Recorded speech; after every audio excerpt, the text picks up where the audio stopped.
before I get into the meat of this video, there's a few things that I need to say up front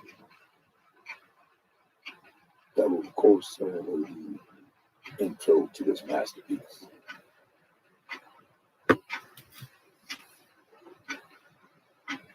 And of course, you have seen the title. Now, what I'm going to do has become customary for these videos that I put up on YouTube is I'm going to give a politically correct rant surrounding this dust up that took place, I believe, in South Carolina. And I'm going to also touch upon Black Lives Matter and the one founder, the heifer, buying the expensive home.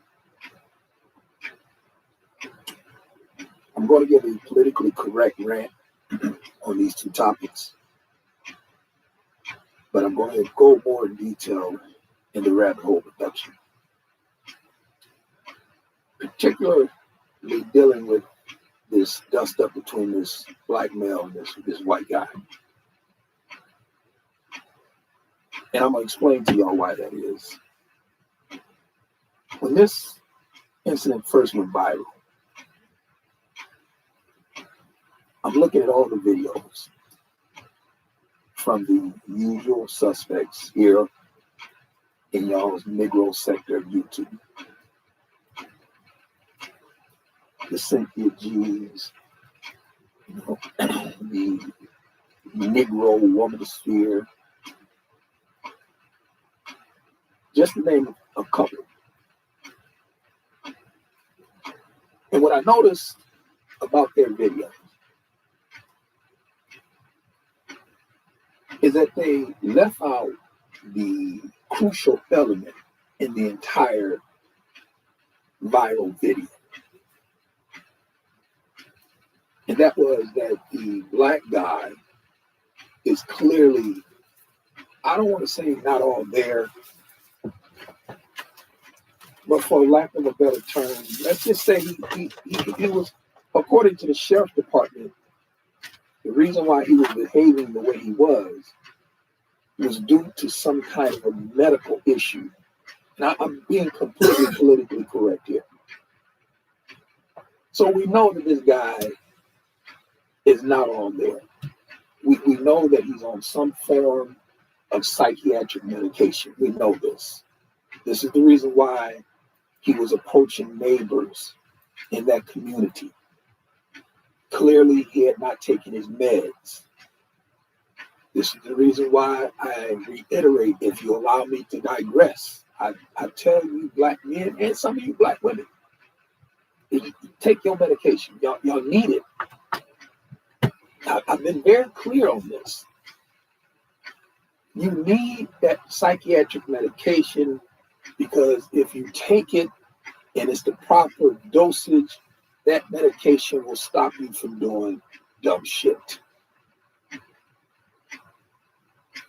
But yet and still, regardless to the fact that clearly this guy is on some kind of medication, he's not taking his medication, he's acting in a strange way. We get videos from the usual suspects who somehow blame black men as if all black men were in the community. All of a sudden, this one Negro becomes a complete representation of black masculinity. And they exclude the fact that the guy is not all there. He's clearly on some kind of psychiatric medication, but that doesn't matter to them.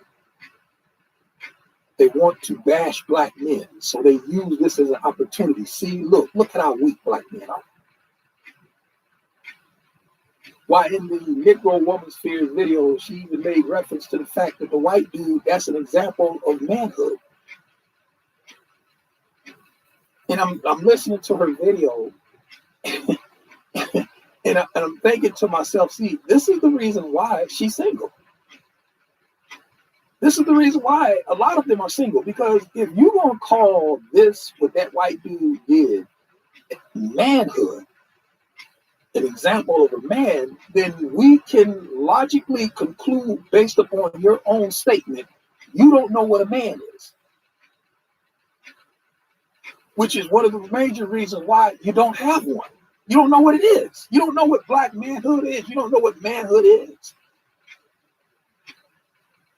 To blow down on a guy who you outweigh by over 100 pounds, a guy that when you stand, he has to look up at you. And you can clearly see by his mannerisms, he's not looking for no confrontation. So for you to blow down on him and quote unquote punk him, that's not being no man. That's not an example of manhood. Manhood would be you doing that to a guy who can look you eyeball to eyeball,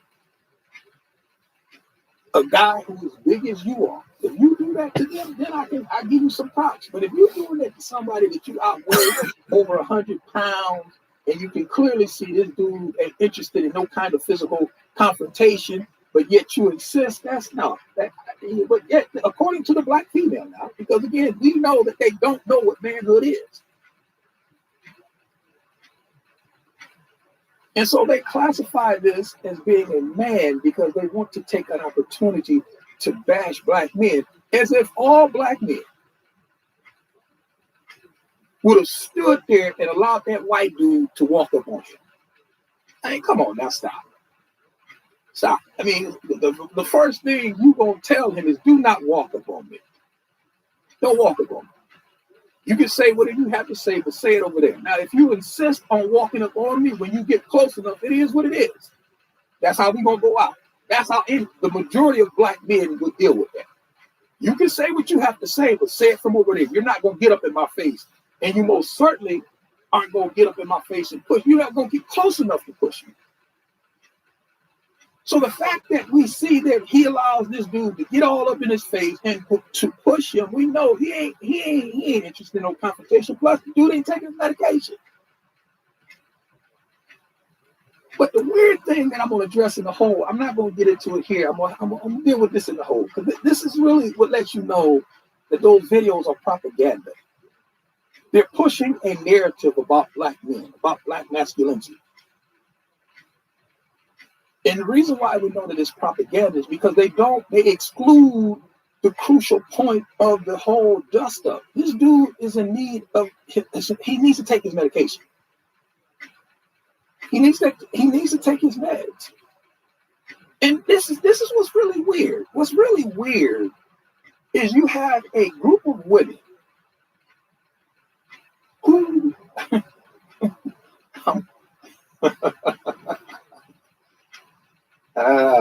boy. You have a group of women who are the textbook example and definition of mental illness, but yet they can't spot mental illness in another person who's suffering from that same disease. That's just ironic to me. That's ironic to me that you have a Negro woman sphere suggesting that this white dude is, and we know why. I mean, come on, let's not even pretend like we don't know why this is. We know why she's saying he's a textbook definition of manhood. We know why. We know why that's being said. What's weird is that she would say that and then go sit on panels with hoteps and pro-blacks. And not one of those pro-blacks and hoteps will call her out on that rhetoric. I mean, it's just mind-boggling that Cynthia G, and I told y'all, I really believe that she will not admit this to me. She won't admit this in a video, but I believe when she gets with her girls behind the scenes, she partly chuckles and laughs with them. I believe she gets aroused sitting on those panels with those black first hoteps talking about black men, and those black men are dumb enough to think, hey, she ain't talking about me. No, Negro, she's talking about you too. Dummy. And I guarantee you that gets her aroused, man. Cynthia G gets aroused. The fact that these niggas are really this dumb. They gonna let me talk about black men, and they have concocted somewhere in the corridors of their mind, she's talking about me.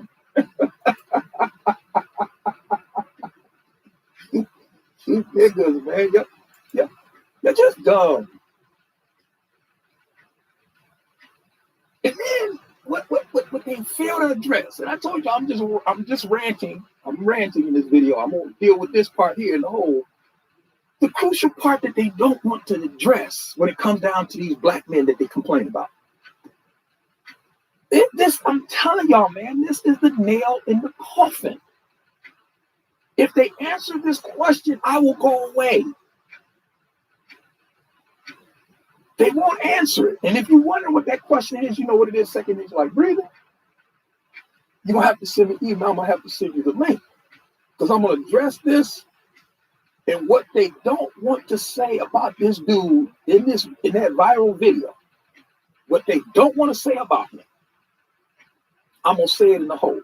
You know what it is, second nature like breathing. Second nature like breathing. You want to send me an email, I'll send you the link. Now, the other thing that got me upset, but don't really have me upset, has me disturbed. I'm looking at all these videos from black men. You see the title of the video, that's where this comes in. You see all these videos dealing with that black female, one of the founders of Black Lives Matter, in the home that she purchased. And I'm looking at the response from black men. I'm listening to Candace Owens, you know, One Trick Pony, you know, the Brandon Tatums, those minstrels. You know, we know what side they're gonna take, and this is the opportunity for them to regurgitate white talking points. So I'm listening to them, and I'm listening to black men. And what bothers me is that y'all still don't get it. Y'all, I mean, what? And I'm gonna be nice here, but I'm gonna deal with it more down the center of the plate and the whole. What part of this don't y'all get? When Black Lives Matter was started as an organization, after the acquittal of George Zimmerman, one of those black females sent out a tweet on Twitter with the hashtag Black Lives Matter. That tweet went viral. And from that tweet, the three sisters took it and parlayed that into an organization that was then, and still is now, bankrolled by one George Soros. And back then, y'all remember, we were asking the questions, how is it that Black Lives Matter, which is a fledgling organization, a new organization, how is it that they're able to show up in these different states, these different cities, these different towns, stay in plush hotels, able to ride around, able to eat, you know, how is it that they're able to pull this off if this is a new organization? Well, we know how, because they were being bankrolled by George Soros. And that prompted me back then to ask the question to Black Lives Matter. When does a black life have a value? If y'all follow my videos, y'all remember this. I told y'all, when does a black life have a value? When that black life is taken by a white cop or a white person. It is at that time and that time only that person, that black male's life is worthy of protesting and rallies and looting. Because as long as this skillet gunning down ham bone over a bright yellow gumball, a pair of Air Jordan tennis shoes, a Madden playoff game or some big butt heifer, as long as it's that taking place, it's just who cares? And that has been the major gripe that I have with Black Lives Matter. I told y'all there's a difference between theory and practice. In theory, yes, I agree with Black Lives Matter. As a black male, yes, I agree that Black Lives matter. But I disagree with them in practice. But yet it's still knowing that this organization was founded by 3 lesbian sisters. It comes as no surprise that they're heavily involved in transgender and gay issues. That comes as no surprise. Nor does it come as any surprise that they're using the deaths of these black men to stand upon, to shout and build their organization. And not only to shout and build their organization, but to receive donations. I told y'all, listen, man, you black men, y'all better start realizing this. You are better off dead. You have more value in death than you do in life to them. I mean, I don't know what y'all don't get. I mean, I really don't understand why y'all are surprised that sister was able to buy that home that she bought when you take into consideration all of those women. Y'all remember those women? All of them that they carted out. I think it was when Hillary was running. And they had all those women, Trayvon Martin's mom, Tamir Rice's mom, Freddie Gray. I mean, they carted all those women out on the stage. All those heifers. And every last one of those black females who stood at that DNC convention and stood on that stage had reached and had received a cash settlement from their spouse, their son being killed. They have received a disclosed amount of money. It's the new stimulus, y'all. I mean, what part of it y'all get? This is the new stimulus that's coming out. All you need to do is deal with a dysfunctional Negro. A Negro who you know is going to be melodramatic, a Negro who you know is not going to follow authority, a Negro who's going to try to stand there and argue with a cop when he has a loaded weapon pointed at him. He still want to stand there and argue. Hey, that's what you get for being raised by this woman. Because the man in you going to tell you this, now it's time for me to get my ass on the ground. Now it's time for me to comply. And I'm going to tell y'all something. Y'all not going to like this. I know y'all not going to like it, but goddamn it, it don't make me no difference. This news event that just took place, that everybody's writing about now, where a cop makes a mistake. And I've asked brothers this. We've held conversations, and these brothers, they talking about it. They some of them get upset when I ask the logical question. Well, wait a minute, man. I mean, we got to be fair, man. We have to be fair and balanced.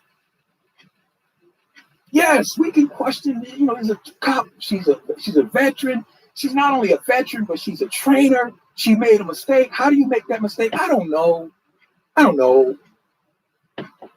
But now we can deal with that, and we can enjoy dealing with that aspect. But the other aspect that black people do not want to address. Why was Dante driving with an active warrant?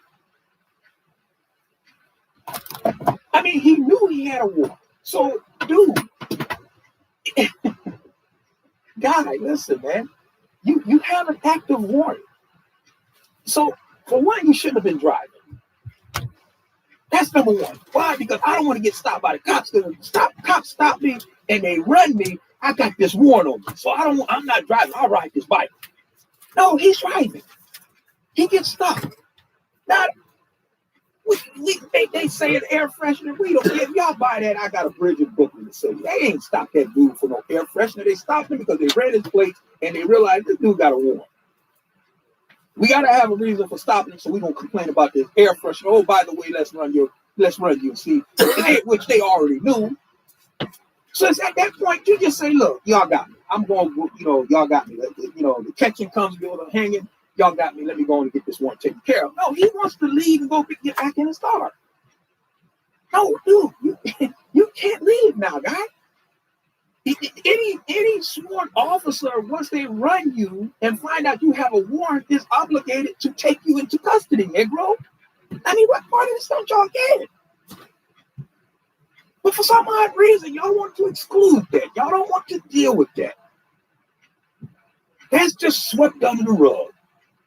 Now, I know there's going to be some of y'all who's on the short bus is going to say, well, that's no justification for him being killed. Of course not. That's not what we're saying. Of course it's not justification. But now, one has something to do with the other, because if he didn't have the warrant and they wanted to stop him for air freshener, yeah, he could write me a ticket. Why you want me out of the car for that? No, we want you out of the car because you have a warrant, guy. But for some odd reason, y'all just don't want to deal with that. And now they're out protesting. They're generating this money. They're making money off of y'all. Why? Because you black male, you have more value in death than you do in life. And his mama, she gonna get paid. She about to get her stimulus check too. And I ain't talking about that one because of this COVID. But you know what? Let me chill. Because I think I might have actually said too much. I might. Y'all got me thinking. Let me take a second of this, man. Y'all got me thinking I'm in the hole, man.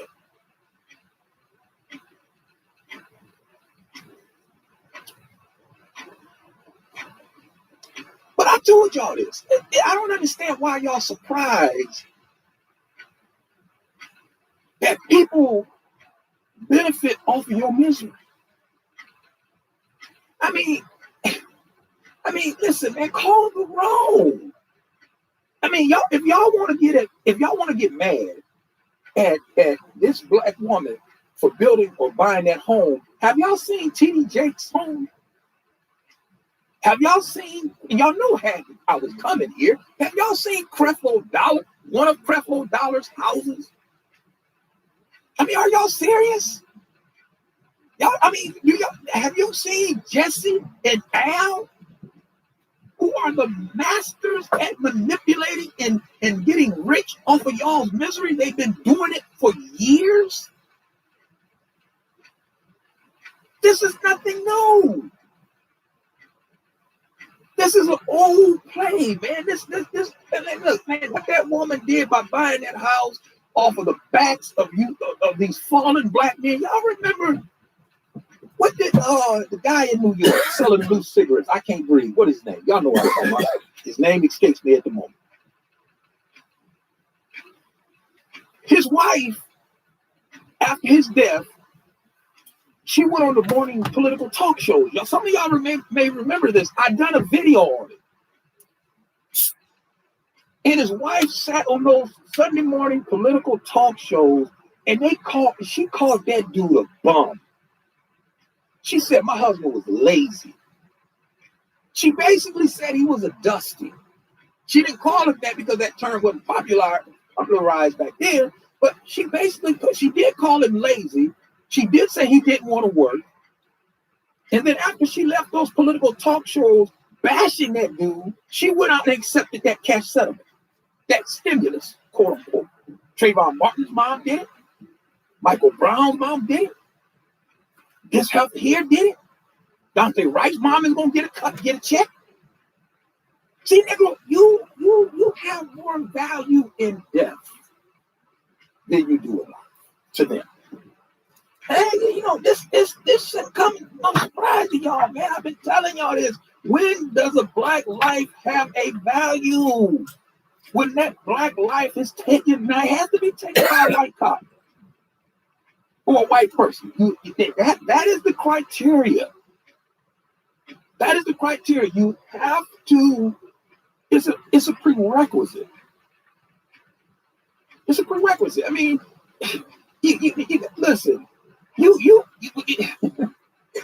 can't go off into college in whatever degree you get. You have a math requirement, and you're required to take algebra 1 and algebra 2. and you schedule for Algebra 2, and they're gonna look at your schedule and they're gonna say, wait a minute, nigga, you ain't even take Algebra 1 yet. The prerequisite for taking 2 is to pass 1. What the hell are you signing up for 2 for and you haven't even taken 1? It's a prerequisite. It is a requirement.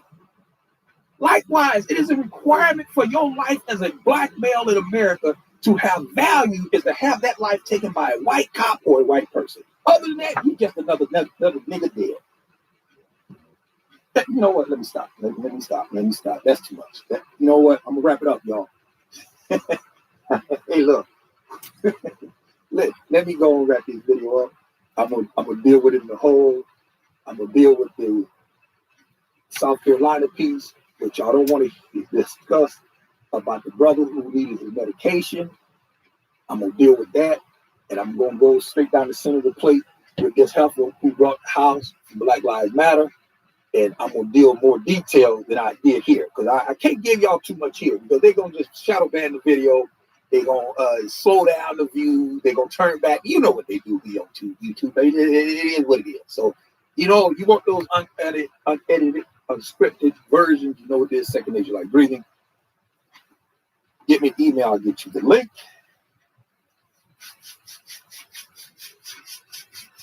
And I think I gave y'all too much. But at the end of the day,